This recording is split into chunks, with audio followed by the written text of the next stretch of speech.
ناظرین، بائی مذہب کیا ہے؟ کیا بائی مذہب کے ماننے والے مسلمان ہیں؟ بھاؤلا کون تھا؟ بھائیوں کے عقائد اور نظریات کیا ہیں؟ بھائی مذہب کب وجود میں آیا اور ان لوگوں کی پہچان کیا ہے؟ یہی ہماری آج کی ویڈیو کا موضوع ہوگا، اور آج ہم آپ کو دنیا کے انتہائی عجیب اور خطرناک مذہب بائی مذہب کے بارے میں انتہائی حیرت انگیز معلومات سے آگاہ کریں گے۔ لہٰذا آپ سے گزارش ہے کہ اگر آپ ہمارے چینل پر نئے ہو تو چینل کو سبسکرائب کرنا مت بھولیے، اور ساتھ میں لگے بیل کے آئیکن کو لازمی پریس کریں تاکہ ہماری ہر نئے آنے والی ویڈیو کا نوٹیفیکیشن آپ کو موصول ہوتی رہے۔ ناظرین، بھائی مذہب کے بانی کا نام سید علی محمد باب بابی یا بھائی تھا، اور سال 1820 کو شیراز میں پیدا ہوا۔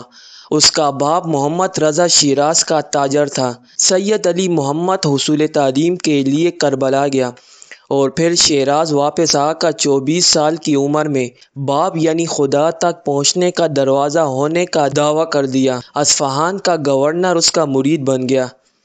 ناظرین، اس کے دو پیروکار، ایک مرزا یحییٰ نوری اور دوسرا مرزا حسین علی نوری، جو بھاؤلا کے نام سے مشہور ہوا، اور دونوں اس کے مذہب کے پرجوش مبلغ بن گئے۔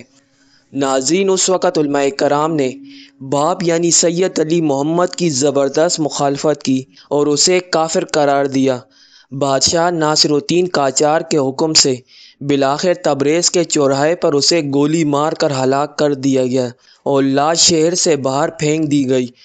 ناظرین، آج اس کے پیروکاروں کا عقیدہ ہے کہ اس کے مریدوں نے اس کی لاش کہیں چھپا دی تھی اور تقریباً 50 سال بعد فلسطین لے جا کر کوہ کرمل پر دفن کی۔ بائی مذہب کے ماننے والے اس مقام کو اعلیٰ مقام کہتے ہیں۔ باپ نے 2 کتابیں بیان اور دلائل الاثبات تحریر کی تھی، جن سے اس کے مذہبی عقائد کا پتہ چلتا ہے، اور اس کے عقائد انتہائی کفری اور غلیظ تھے۔ ناظرین، باپ ایک فارسی تاجر تھا اور اس بات کی تبلیغ کرتا تھا کہ معاذاللہ خدا جلد ایک نیا نبی بھیجے گا جو موسیٰ، عیسیٰ یا محمد کی طرح ہوگا۔ باپ اور اس کے ہزاروں پیروکاروں کو ایرانی حکومت نے ان کے عقائد کی وجہ سے سزائے موت دی تھی۔ بھاؤلا کو ایران سے جلا وطن کر دیا گیا۔ بغداد میں 1863 میں بھاؤلا نے دعویٰ کیا کہ میں وہی متوقع نبی ہوں جس کے متعلق باپ پیشگوئی کر چکا تھا، معاذاللہ۔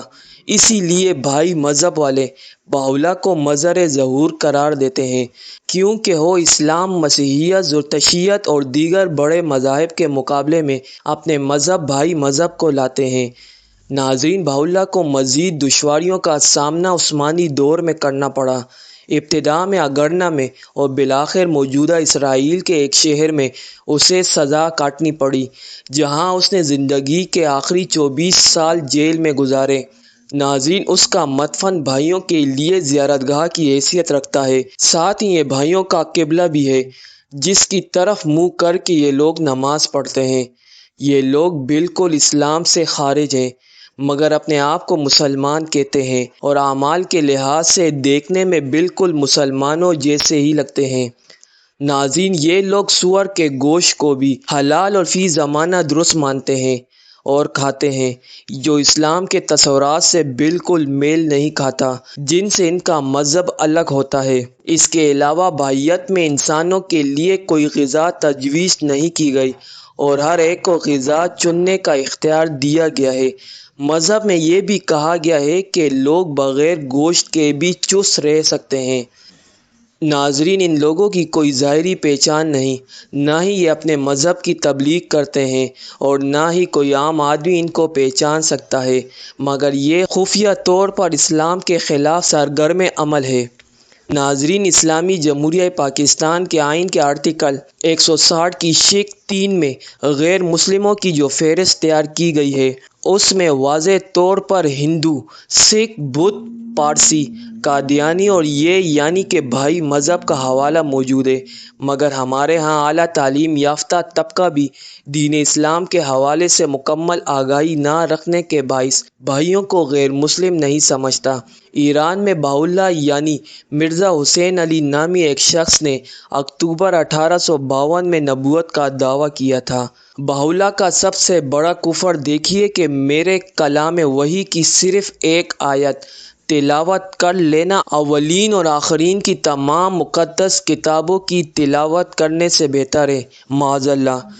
ناظرین، کذاب بہاء اللہ کے اس ایک جملے پہ قرآن مجید اور تمام مقدس کتابوں انجیل، تورات اور زبور کی جو توہین کی گئی ہے، کیا اس کے بعد بھائیت کے کفر ہونے میں کوئی شبہ باقی ہے؟ بہاء اللہ کا کفر اور کئی بار اس بات کا اقرار کرنا کہ میں معاذ اللہ اللہ کا نبی ہوں، یہ بات ثابت کرتا ہے کہ یہ مذہب بالکل غلیظ اور کفر ہے۔